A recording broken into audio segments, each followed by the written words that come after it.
everybody, and welcome back to Stay Sharp and Healthy, presented to you by Progressive Medical Concept and brought to you by ProgressiveMedicalStore.com. I'm Federico Scerifo from Triple F Drifting Department, and today I'm going to share with you my exercises to get ready for my drifting competitions.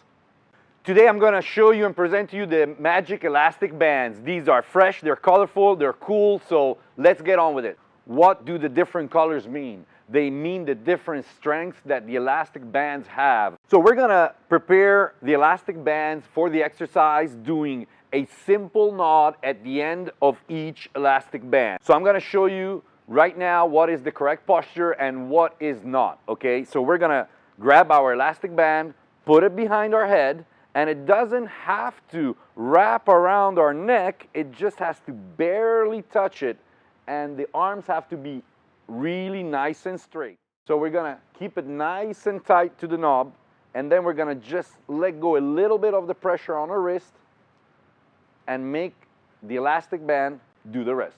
Thank you very much for watching this episode of Stay Sharp and Healthy, presented to you by ProgressiveMedicalStore.com.